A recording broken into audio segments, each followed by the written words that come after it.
Shalom, selamat datang di Kasihnya Menyapa. Di sini kita akan merenungkan kasih Tuhan yang senantiasa menyapa hati kita setiap hari. Mari buka hati, dengarkan firman-Nya dan rasakan kasih-Nya yang tak pernah berakhir. Mari kita berdoa.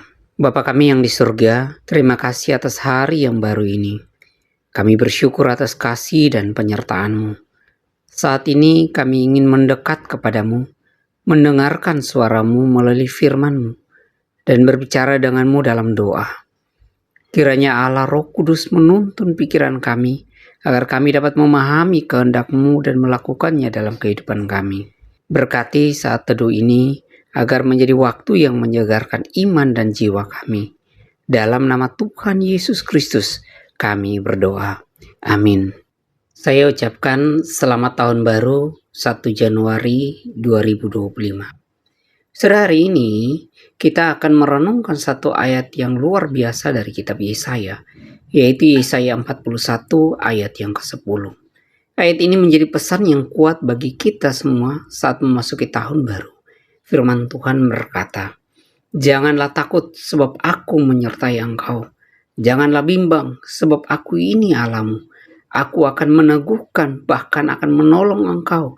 Aku akan memegang engkau dengan tangan kananku yang membawa kemenangan."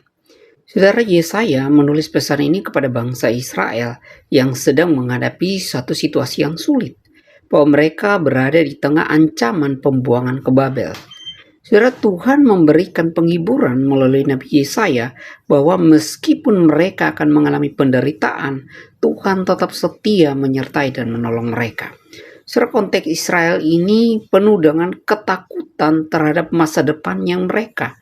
Mereka tidak tahu bagaimana atau apa yang akan terjadi kepada mereka kalau mereka ada dalam pembuangan. Saudara, mereka akan kehilangan tanah air mereka. Mereka akan kehilangan tempat ibadah mereka. Mereka akan kehilangan keamanan secara internasional, secara kebangsaan. Saudara, ini situasi yang dihadapi oleh orang-orang Israel ketika ayat ini diberikan untuk memberikan kekuatan bagi mereka. Saudara, dalam konteks kita tentang memasuki tahun baru, seperti ketidakpastian ekonomi, masalah keluarga, atau krisis pribadi, hal ini bisa dibandingkan dengan suatu ketakutan yang dihadapi oleh orang-orang Israel. Terlebih lagi kita dengarkan bahwa di tahun baru ini, per 1 Januari ini, bahwa pajak sudah naik 12%. Hal ini memberikan ketakutan, kebimbangan bagi setiap kita. Karena itu firman Tuhan pagi ini mengajak kita untuk jangan takut, tapi bersandar kepada Tuhan. Yang pertama adalah jangan takut. Saudara, kata takut dalam bahasa Ibrani yaitu yare, yang berarti merasa gentar, merasa cemas, atau merasa khawatir. Saudara, kata ini sering digunakan dalam konteks perasaan manusia ketika menghadapi sesuatu yang besar, sesuatu yang menakutkan, atau tidak diketahui. Saudara, kata yare dapat berarti takut secara negatif seperti gentar terhadap musuh, atau secara positifnya adalah seperti rasa takut akan Tuhan. Dalam Yesaya 41 ayat 10, yare ini memiliki konotasi negatif, yaitu ketakutan yang meningkat yang membuat seseorang tidak bisa melangkah maju. Seseorang gentar, seseorang tidak berani untuk melakukan sesuatu. Karena sebuah ketakutan yang besar, itu makna dari kata yare dalam konteks ini. Saudara, kenapa Tuhan katakan jangan takut? Karena Tuhan menyertai. Ketakutan sering muncul karena kita merasa sendirian dalam menghadapi sebuah masalah. Saudara, Tuhan mengingatkan bahwa penyertaannya menghapus kebutuhan untuk takut. Karena itu kita tidak perlu merasa takut. Yang kedua, karena Tuhan berdaulat. Tuhan tidak hanya menyertai, tetapi Ia juga berkuasa atas segala sesuatu. Tidak ada hal yang terjadi tanpa seizinnya. Karena itu kita tidak perlu takut. Saudara, ketakutan biasanya kita merasa takut terhadap finansial yang tidak pasti, atau kita merasa takut akan bagaimana pekerjaan kita, atau kita merasa takut bagaimana dengan kesehatan kita. Langkah sederhananya adalah kita harus berdoa kepada Tuhan. kita menyerahkan ketakutan kita kepada Dia. Karena dua hal tadi, bahwa Dia menyertai, tapi Dia juga mengontrol segala sesuatu itu. Karena itu kita berdoa. Yang kedua yang bisa kita lakukan adalah bagaimana kita renungkan pengalaman masa lalu kita. Bagaimana Tuhan menolong kita ketika kita baru memulai tahun 2003, masuk ke dalam tahun 2004, bahkan sekarang kita sudah melewatinya. Atau bagaimana ketika tahun 98, ketika kita mau memulai itu dan kita melewati itu sampai ke 99, bahkan melewati krisis di 2019 sampai akhirnya kita menyelesaikan 2020. Kita masuk ke tahun 2020. Bahwa itu kita lihat bagaimana Tuhan menyertai kita, menolong kita dalam tahun-tahun itu. Terlebih lagi ketika di depan ini kita tidak tahu bagaimana. Tapi kita percaya bahwa kita mengawali bersama dengan Tuhan. Kita tidak perlu takut. Kenapa? Karena Dia Allah yang mengontrol semuanya. Karena Dia adalah Allah yang berdaulat. Dan karena Dia itu Allah yang menyertai kita di sepanjang tahun 2025. Saudara, yang kedua, sebab aku menyertai engkau. Saudara, kata menyertai dalam bahasa Ibrani adalah Imanu. Ya, kita sering dengar kata Immanuel, Allah bersama kita. Allah menyertai, kata yang sama juga di dalam ayat ini. Bahwa Allah bersama kita. Imanu. Sudah artinya kata ini menunjukkan keintiman bahwa Tuhan tidak hanya memantau dari jauh, memantau setiap kita dari surga, tetapi Allah sendiri hadir di tengah-tengah kita. Saudara, dalam konteks bangsa Israel, penyertaan Tuhan adalah janji yang sangat nyata. Seperti ketika Tuhan menyertai mereka dengan tiang awan dan tiang api di padang gurun. Itu bukti nyata bahwa Allah yang Allah Immanuel ada menyertai mereka di tengah-tengah padang gurun. Saudara, penyertaan Tuhan itu bersifat pribadi lepas pribadi. Ketiga, janganlah bimbang. Saudara, kata Ibrani untuk kata bimbang berasal dari kata sa'ah yang berarti melihat dengan gelisah atau mengalihkan perhatian atau orang yang terombang-ambing. Saudara, kata ini menggambarkan kondisi hati yang tidak memiliki keteguhan atau arah yang jelas. Saudara, ketika seseorang itu bimbang, ia akan terjebak dalam keraguan yang membuat dirinya tidak mampu mengambil keputusan atau melangkah dengan maju. Saudara, dalam Alkitab, kebimbangan seringkali dikaitkan dengan kurangnya iman. Saudara bisa lihat dalam Yakobus 1 ayat 6 sampai 8. Saudara, apa yang menyebabkan kebimbangan? Yaitu ketakutan akan masa depan. Saudara, kebimbangan muncul ketika kita fokus pada ketidakpastian hidup daripada janji Tuhan. Kebimbangan menimbulkan kita gelisah. Kita tidak tahu apa yang akan terjadi, sehingga kita merasa gelisah. Yang kedua, karena kita bergantung pada diri kita sendiri, sehingga kita merasa bimbang. Ketika kita mencoba menyelesaikan berbagai persoalan dalam kehidupan kita dengan kekuatan kita sendiri, kita kadang merasa khawatir, kita merasa kewalahan. Apakah mungkin ini terjadi? Kenapa? Karena kita mengandalkan diri kita sendiri. Karena itu firman Tuhan katakan jangan bimbang. Jangan bimbang, tapi serahkanlah itu semua kepada Tuhan. Percayakanlah semua itu kepada Tuhan. Saudara, kita kadang bimbang dengan pekerjaan, keluarga, atau kesehatan, atau apapun. Tapi ingatlah, ketika dalam kebimbangan, yang kita perlu lakukan adalah berpegang kepada janji Tuhan yang ada dalam Alkitab. Kenapa?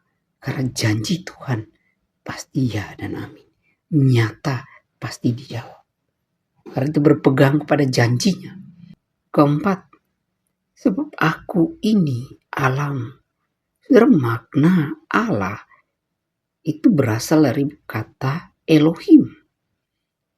Elohim ini menunjukkan Tuhan sebagai Allah yang maha kuasa, Allah yang pencipta, dan Allah yang pemelihara.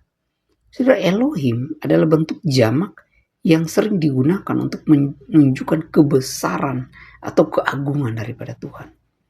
Ketika Tuhan menyebut dirinya sebagai Allahmu, ini menandakan bahwa hubungan pribadinya dengan umatnya. Ini bukan hanya Allah yang jauh, tapi Allah yang dekat dan terlihat dalam kehidupan kita.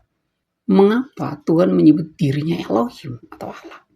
Untuk menunjukkan kuasanya, bahwa Tuhan ingin mengingatkan kita bahwa Dia lebih besar dari segala masalah yang kita hadapi. Dia lebih besar daripada pergumulan yang kamu sedang temui. Dia lebih besar daripada kebimbangan yang kamu sedang temui. Dia lebih besar dari ketidakpastian yang mungkin ada di depanmu. Karena itu, Dia lebih besar daripada itu. Yang kedua, untuk menekankan bahwa kesetiaannya. Sebagai Elohim, Tuhan setia memegang janjinya kepada umatnya. Seperti yang dilakukannya kepada Abraham, kepada Musa, kepada Daud, dan kepada bangsa Israel. Karena itu Dia menepati janjinya. Dia Allah yang tidak pernah ingkar janji. Dia janji, pasti Dia tepati. Karena itu dalam Mazmur 46 ayat 10 dikatakan, diamlah dan ketahuilah bahwa akulah Allah. Berpeganglah kepada Allah. Saudara sudah tahu kisah tentang Abraham. Kita bisa lihat dalam Kejadian 12 ayat 1-4. Abraham tidak bimbang ketika Tuhan memerintahkan Abraham untuk meninggalkan tanah kelahirannya menuju tempat yang belum diketahui. Abraham tidak bimbang. Dia percaya kepada Tuhan sebagai Elohim yang setia. Dia percaya bahwa Tuhan akan menyertai dia. Maka dia dikenal sebagai Bapa orang percaya. Bapa orang beriman. Saudara, ketika kita merasa bimbang, tanyakan pada diri sendiri. Apakah saya percaya Tuhan seperti Abraham yang percaya kepada Tuhan? Atau kita bisa lihat contoh lain.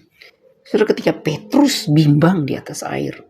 Saudara bisa lihat dalam Matius 14 ayat 29-31. Saudara, Petrus berkesempatan berjalan di atas air karena dia fokus pada Yesus.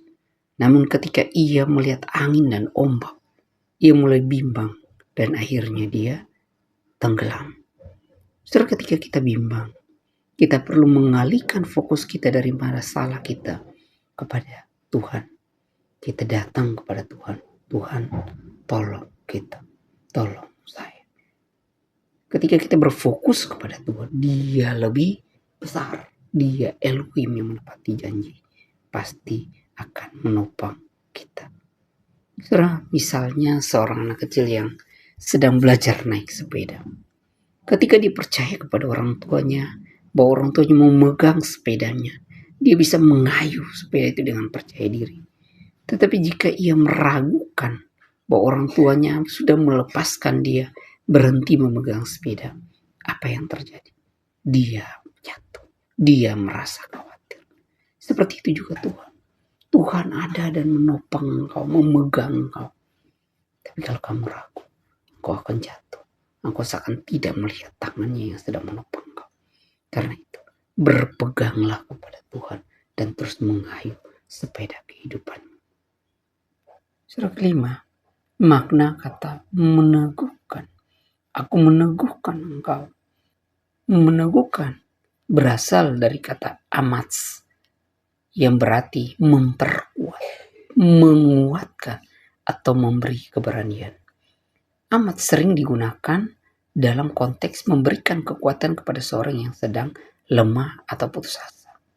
Dalam konteks Yesaya 41 ayat 10 ini, Tuhan berjanji untuk menguatkan umatnya sehingga mereka mampu menghadapi segala tantangan. Kenapa? Karena Tuhan adalah sumber kekuatan itu. Saudara, Tuhan memberikan keberanian kepada kita melalui firman-Nya dan melalui Roh Kudus. Efesus 6 ayat 10 katakan, akhirnya hendaklah kamu kuat di dalam Tuhan, di dalam kekuatan kuasa-Nya. Artinya bahwa Tuhan juga menopang tubuh dan emosi kita dalam masa-masa sulit. Karena itu ketika menghadapi pekerjaan berat, tekanan, atau pergumulan, mintalah kekuatan kepada Tuhan.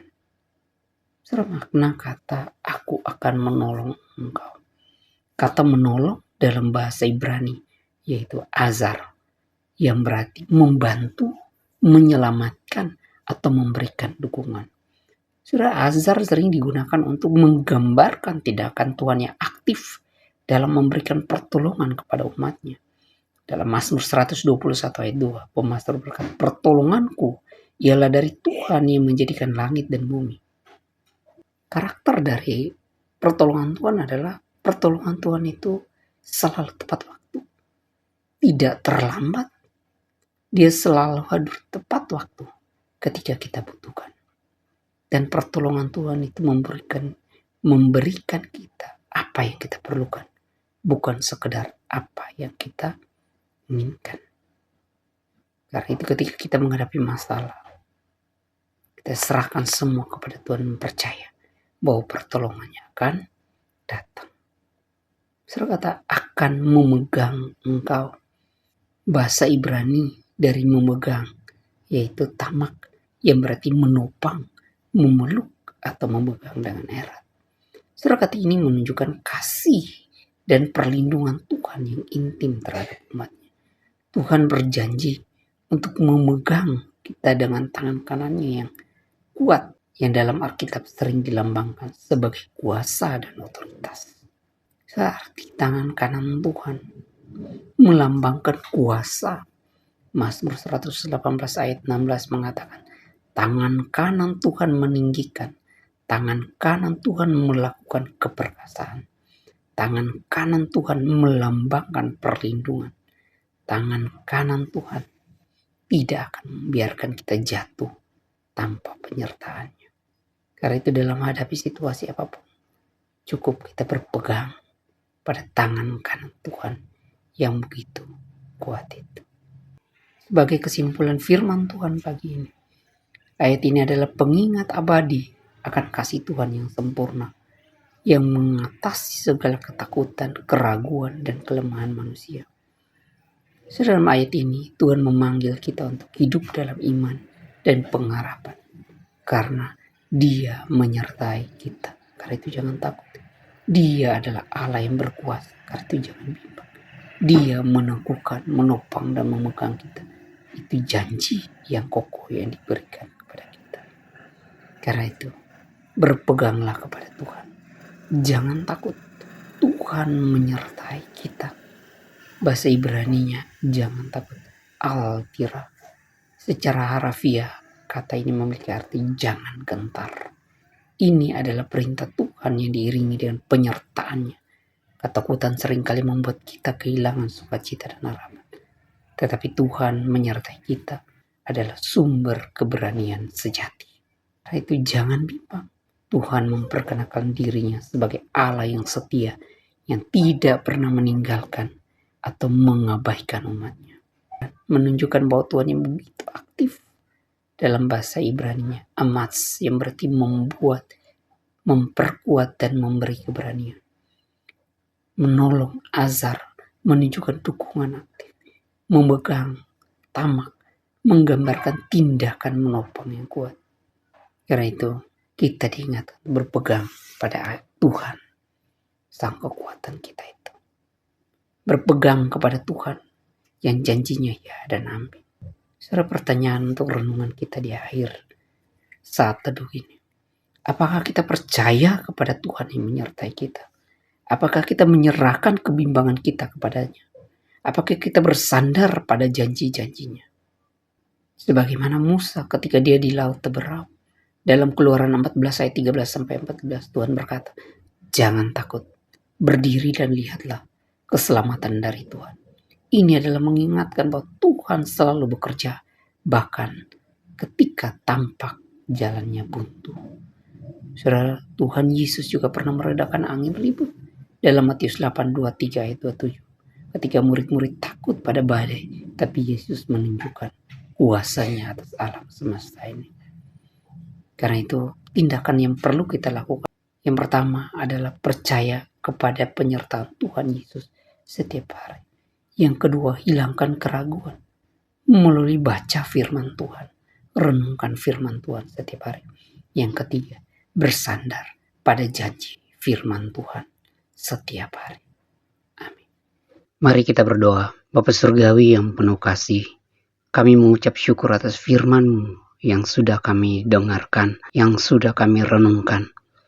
Kami bersyukur bahwa kami punya Tuhan yang kuat, kami punya Tuhan yang hidup, kami punya Tuhan yang mau melepaskan kami dalam segala yang menjadi kekhawatiran dan pergumulan kami. Dari Bapa yang baik, kami serahkan diri kami, biarlah Engkau yang menolong, menyertai, memimpin hidup kami sepanjang tahun 2025 ini. Kami berdoa, bersyukur dalam nama Tuhan Yesus, Tuhan yang hidup, Tuhan yang berkuasa. Kami berdoa dan mengucap syukur. Amin. Selamat menjalani tahun 2025 dengan percaya, bersandar, bergantung kepada Tuhan Yesus Kristus, Allah yang besar itu menopang saya dan saudara. Amin. Terima kasih telah bersama di Kasih-Nya Menyapa. Sampai jumpa, tetaplah dikuatkan dalam iman dan kebenaran kasih-Nya. Kasih-Nya menyapa, hati kita dikuatkan. Amin.